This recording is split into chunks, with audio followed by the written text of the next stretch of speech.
नमस्कार मंडळी, आज आपण बनवतोय काकडीचे घावणे. काकडीचे घावणे ना एकदम मस्त लागतात खायला आणि बनवायचे सुद्धा अगदी सोप्या पद्धतीने. तर ह्या आधी ना मी काकडीच्या घाऱ्या दाखवल्या होत्या, ज्यामध्ये काकडीचा अर्धा भाग मी वापरला होता. आता अर्धा भाग उरला होता, त्यापासून म्हटलं काकडीचे घावणे दाखवते तुम्हाला कसे करायचे ते. तर काकडी घ्यायची, बाहेरची साल काढायची, मध्यभागी चिरून घ्यायचं, आतल्या बिया ज्या आहेत त्या सुद्धा काढून घ्यायच्या आणि काकडी किसून घ्यायची. काकडीच्या घाऱ्या जेव्हा आपण केल्या होत्या तेव्हा सुद्धा सेम रेसिपी आपण वापरली होती, सेम पद्धत वापरली होती.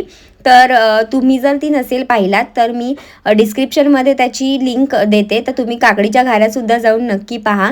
तर हे बघा, काकडी किसून घ्यायची. आता ह्याच्यामध्ये आपण कांदा घालायचा आहे, बारीक चिरलेला एक कांदा घातलेला आहे. त्याच्यामध्ये आलं, लसूण, हिरव्या मिरचीची पेस्ट घालायची आहे. एक चमचाभर मोठा चमचा घालायची आहे, कारण आपण याच्यामध्ये लाल तिखट वगैरे नाही घालणार आहोत. तर तिखट तुम्हाला जेवढं आवडतं तेवढ्या मिरच्या वापरा.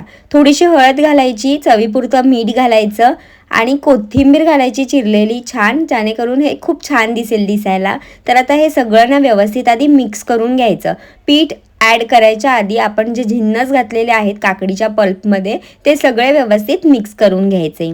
आता ह्यामध्ये आपण 1 कप तांदळाचं पीठ घालतोय. हे घावण्याचं पीठ आहे. घावण्याचं पीठ जे असतं ना ते थोडंसं सरसरीत असतं, म्हणजेच तांदळाचंच पीठ असतं पण ते थोडंसं सरसरीत वाटलेलं असतं.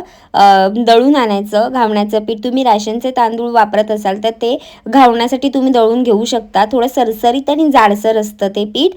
तर ह्याच्यामध्ये ना हे सगळं व्यवस्थित मिक्स करून घ्यायचं. आधी जेवढं भिजतंय तेवढं थोडंच करत पाणी ॲड करायचं. घावण्याचं पीठ थोडं पातळ असतं, त्यामुळे हे सुद्धा आपल्याला थोडं पातळच करायचं आहे, जेणेकरून आपण जेव्हा पळीभर मिश्रण घालू तव्यावर तेव्हा ते स्वतःहूनच पसरेल. तर आता हे सगळं व्यवस्थित मिक्स करून घेते. घावण्यासाठी ना चिकट पीठ नसलं पाहिजे. चिकट असेल तर घावणा आपला उलटला जाणार नाही. सरसरीत पीठच वापरायचं.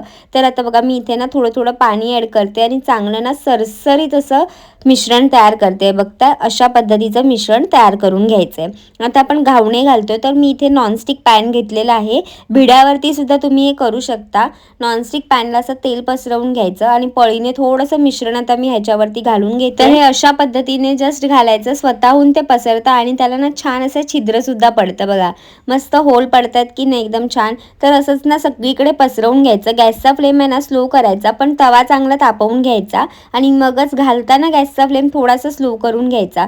आता हे सगळं घालून झालंय मिश्रण की ना पटकन झाकण ठेवायचं, म्हणजे वरची जी बाजू आहे ना ती छान शेकली जाते आणि खालची बाजू सुद्धा छान आपल्याला उलथायला मदत होते. आता बघा, वरची जी बाजू आहे ना ती सगळी अशी मस्त ड्राय झालेली आहे आणि वाफेमुळे ती सुद्धा छान शिजली गेलेली आहे. तर आता ना पलेताच्या मदतीने मी हा उलटून घेते, तुम्हाला दाखवते. बघा, अगदी सगळ्यात पहिलं काय करायचं तर ह्याच्या ज्या साईड आहेत, कडा आहेत, त्या मोकळ्या करून घ्यायच्या, जेणेकरून आपला घावणा जो आहे तो परतायला मदत होईल आणि तो इझिली परतला सुद्धा जाईल. जर आपण ना डायरेक्ट पलेता आत घुसवला आणि कुठली तरी कडा चिकटलेली असेल तर मग घावणा जो आहे ना तो तुटला जाईल परतताना. त्याच्यामुळे सुरुवातीला कडा मोकळ्या करायच्या आणि मगच हा घावणा परतून घ्यायचा. घावणा परतल्यावर पुन्हा वरची बाजू सुद्धा एकदा पलटून थोडीशी 1 मिनिटासाठी छान भाजून घ्यायची आणि मग छान घडी घातली की हा झाला घावणा तयार करून.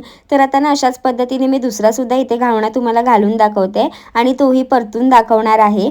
तर काकडीचे हे घावणे ना अशा पद्धतीने आपण बनवून घेऊ शकतो. तर तुम्ही सुद्धा ट्राय करा. कुठलीही साधी काकडी वापरून सुद्धा तुम्ही हे बनवून घेऊ शकता. तर असेच अप्रतिम असे काकडीचे घावणे माझे तर बनून इथे तयार झालेले आहेत. तुम्हाला माझी रेसिपी आवडली असेल तर लाईक करा, शेअर करा आणि सबस्क्राईब करायला विसरू नका. आणि तुम्ही सुद्धा हे घावणे नक्की ट्राय करून पहा आणि मला कमेंटमध्ये सांगा कसे झालेत ते. आणि निरोगी खा, निरोगी राहा.